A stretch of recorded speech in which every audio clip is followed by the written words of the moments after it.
किछि समय परे ए रंगमंचर मोर अभिनयटा सरी जीवनर शेष निश्वास को श्वासरुद्ध करने से फांसी दौड़ीटा अपेक्षा करी। अरे मु सिना मोर अभिनय सारी चली हेले मो परिवार लोके से माने धैर्य हराई निज आखिर लुह को रोकी पारे। जो मनुआ निज छाती को पथर कर एते कथा कही जाउची आउ किछि समय परे से जली पड़ी पाउस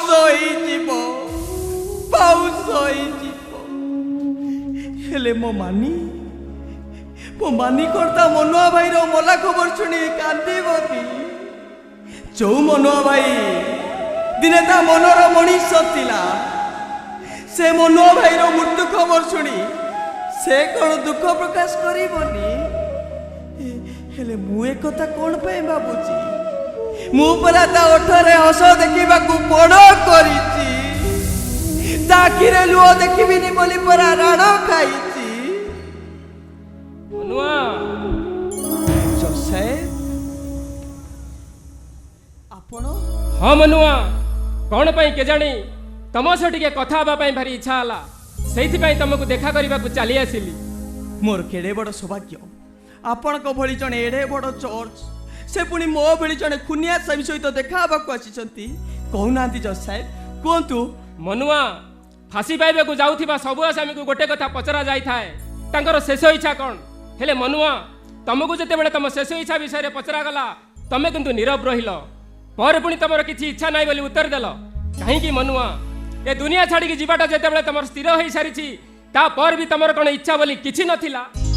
थिला बाबू थिला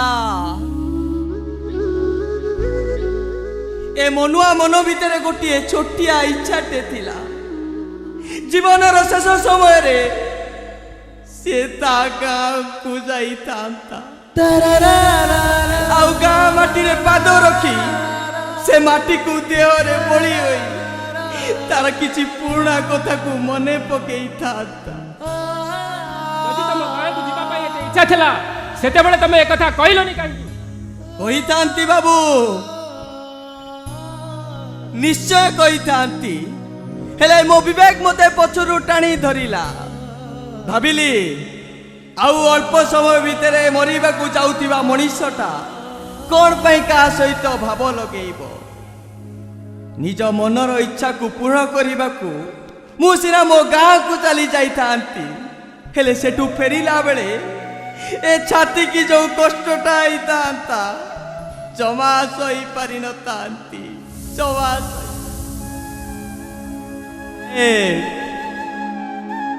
मो बापांकर मु गोटिए बेली पुओ आउ मो तले मो भौणी वर्षा मो फांसी खबर शुणी आम घरे चुली जलु नथिबो आउ मो बापा भणी को अवस्था कौन होतिबो मु एठी रही सब अनुभव करि पारुछि। निज इच्छा पूर्ण करने को मु सिना मोर गाँ को जाई थांती हेले सेठी मते देखी मो बापा भणी कर छाती पटा कांद जमा सही पारि नथांती जमा सही पारि नथांती सेथिपाई मो मनर इच्छा को मनरे मारी देली आउ मोर अबुझा मन को मु बुझाई देली जसाई बुझाई देली। हेले मनुआ तमे सिना तम मनर इच्छा को मनरे मारी दे निज मन को बुझाई देल मु किंतु मो मनर इच्छा को मनरे मारी पाली नहीं तम गाँ को जीवा पाई मु स्थिर कली इंस्पेक्टर दामिनी को सहयोग रे तम गाँ को जाई बुली की आसिली। कौन कहले कौन कहले जो साहब आपण मो गाँ को जाइथिले? हाँ जाइथिली तम घर तम गाँ मंदिर पहाड़ पोखरी और सोरिष क्षेत्र लहरी सब देखिकी आसिली आउ तम गाँ लोक तम विषय जहाँ सब शुणिली निजक निजे दोषी सब्यस्त कर पाखे चली आसिली। अच्छा मनुआ तम गाँ रु आसिला बेले गोटे उपहार आनी जबनी जसाए गोटे मनीष को मृत्युर उपहार दे सारिया परे ता पाई अन्य कोनसी उपहार उपहास सहित समान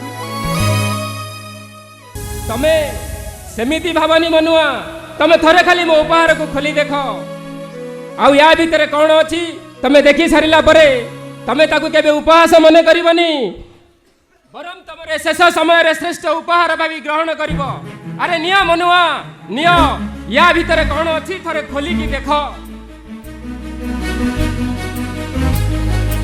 है यार महकृत लागुची ये मो गाँ खुदपुर रो माटी। हाँ मनुआ तमे ठीक अनुमान करिछ ये होउची तम गाँ खुदपुर रो से सोरिष खेतर माटी।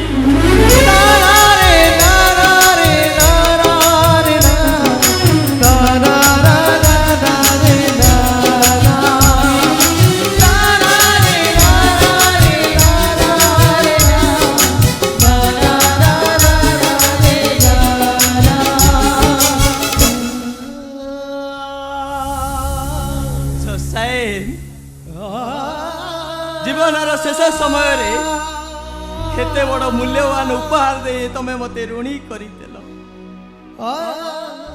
आपण का ना किए जगन्नाथ दास देइछि तो मु जाने ना हेले आपण मो पई जज रूप रे स्वयं जगन्नाथ। मनुआ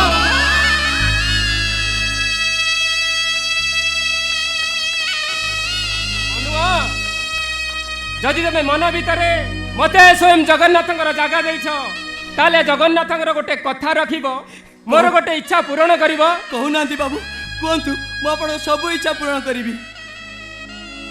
तमे मते थरे तम पाद स्पर्श करिवार अनुमति दबो।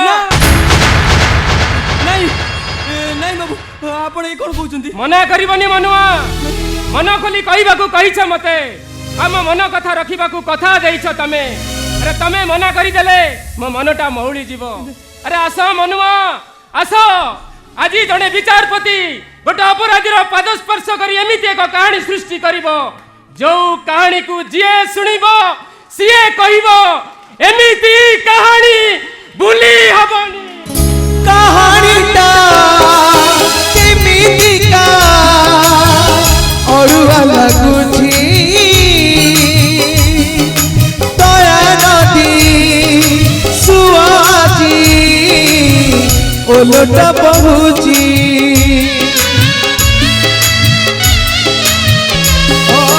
जाने नहीं पुण्य किए अबाकिए पापा पाद तले पड़ी तार कथा अनुताप केबे कलम धरी बनी आउ विचार